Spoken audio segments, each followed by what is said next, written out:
The year is 1066. Hook. Picture this, it's October 14th, and King Harold Godwin, son of England, has an arrow piercing through his eye. Around him, the cream of Anglo-Saxon nobility lies bleeding into the muddy field of Hastings. In a single day, 1,000 years of English history comes crashing to an end. Preview. Today we're diving into the most consequential year in English history, exploring 3 kings who claimed one crown, uncovering the brutal campaigns that carved up a kingdom, and witnessing how one Norman duke changed the course of European civilization forever. Context. This is Europe on the brink of transformation. The Holy Roman Empire stretches across the continent's heart, while to the east, the Byzantine Empire faces new Turkish threats.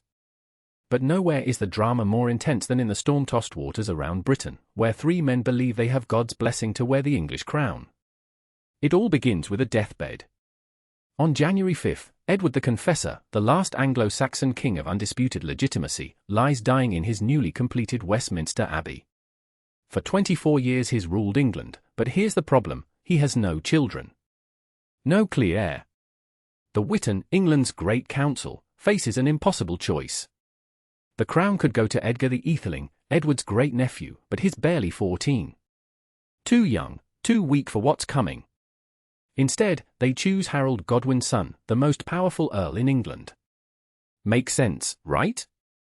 Wrong. Because across the English Channel, William of Normandy is absolutely furious. According to Norman sources, Edward promised him the throne years earlier. Even worse, and this is where it gets personal, Harold himself supposedly swore on holy relics to support William's claim just 2 years before. The Normans call it sacred oath-breaking. Harold calls it survival. But wait, there's a third claimant. Harald Hardrada of Norway, whose very nickname means hard ruler, believes the English crown belongs to him through an old agreement with an earlier king. This isn't just any Viking, this is the man who carved his way from Constantinople to the Arctic Circle, the last great Viking king. 3 Harolds. Well, 2 Harolds and 1 Harold, but you get the idea. 3 kings for 1 crown. What could possibly go wrong? When William gets word of Harold's coronation, the chroniclers tell us he falls into a rage so fierce his courtiers fear to approach him.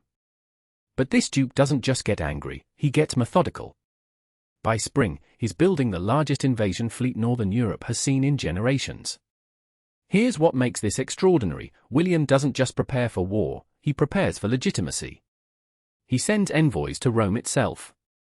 Pope Alexander II, after hearing Norman arguments about Harold's oath-breaking, does something unprecedented, he blesses the invasion. Suddenly, this isn't just Norman ambition, it's a holy crusade. All summer long, the hammering echoes along Norman beaches as hundreds of ships take shape. Knights from across France flock to William's banner, drawn by promises of English land and papal blessing. But there's one problem, the winds are wrong. Week after week, they wait. The Channel might as well be an ocean. Meanwhile, something extraordinary is happening that will change this story completely. While William fumes on Norman beaches, Harald Hardrada strikes like lightning. In September, 300 Viking longships, the largest Norse fleet in a generation, sweep into the Humber. This isn't some desperate raid, this is conquest, and Hardrada has brought Harold's own brother, Tostig, burning for revenge after Harold exiled him the year before. The brother's betrayal cuts deep. Tostig once stood at Harold's right hand, but his harsh rule as Earl of Northumbria had sparked rebellion. Now he returns with the Vikings, and the symbolism is devastating, even Harold's own blood stands against him. September 20th, Fulford Gate. The northern earls Edwin and Morcar rush to meet the invasion, but Hardrada's veterans cut them apart. Picture seasoned warriors who fought from Sicily to the Holy Land facing Anglo-Saxon levies who've known only local skirmishes. It's a slaughter. But Harold Godwin's son isn't called the finest military mind of his generation for nothing. The moment news reaches him, probably around September 19th, he's already moving. What happens next becomes the stuff of legend. In 4 days, Harold's army covers 200 miles. 200 miles. His house earls, professional warriors, force march through the night, gathering reinforcements as they go. It's one of the fastest strategic movements in medieval warfare. September 25th, Stamford Bridge. Here's the scene, Hardrada's Vikings are relaxing on the east side of the River Derwent, probably collecting tribute, their mail left back with the ships because it's a warm day. Many are half-dressed. Then English war horns echo across the valley. The Anglo-Saxon Chronicle tells us one Viking champion held the entire English army at the narrow bridge, cutting down anyone who tried to cross. Legend says it took an Englishman floating under the bridge in a barrel to spear him from below. When the bridge finally fell, the slaughter began. Both Harald Hardrada and Tostig die in the fighting. The King of Norway, terror of the Mediterranean, last of the great Viking warlords, bleeds out in an English field he'll never see. Of 300 ships that brought the invasion, only 24 are needed to carry the survivors home. Harold has won the greatest victory of his reign. The Viking Age in England is over. But as his exhausted warriors celebrate, Norman sails are finally catching favourable winds. October 1st, William lands at Pevensey with perhaps 7,000 men, knights, infantry, archers, and something England hasn't seen before, cavalry warfare as high art. While Harold's celebrating his northern victory, Norman foragers are burning through Sussex. This isn't just invasion, it's provocation. William's trying to force Harold south before he can recover. It works.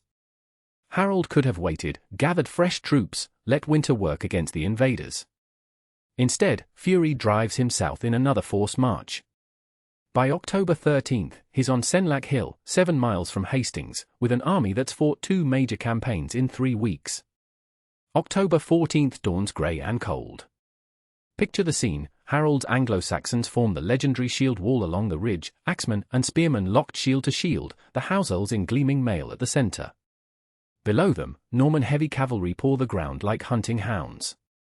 The battle begins at 9 in the morning with Norman arrows darkening the sky. Then comes the thunder of hooves as William's knights charge uphill into the English steel.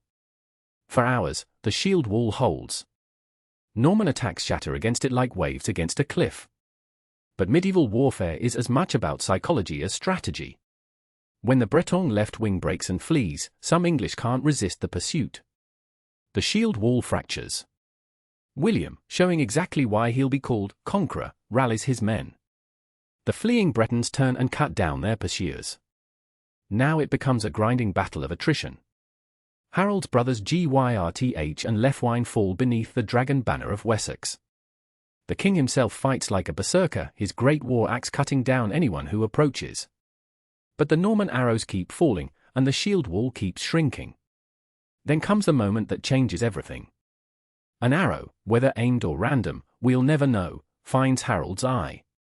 As their king falls, the last organized resistance collapses. Norman knights swarm the hilltop, and 1,000 years of Anglo-Saxon England dies with the setting sun. Rap up. By Christmas Day, William is being crowned in Westminster Abbey, though the ceremony's interrupted when Norman guards, hearing shouting inside, assume it's a rebellion and start burning the surrounding buildings. Rather fitting, really. The year that began with one funeral ends with a coronation, but between those moments, everything changed. 3 languages now compete in English courts, stone castles rise where wooden halls once stood, and European feudalism takes root in British soil. Next time, we'll see how William's conquest ripples across Europe and discover what happens when the Normans decide one kingdom simply isn't enough. And so concludes our journey through 1066.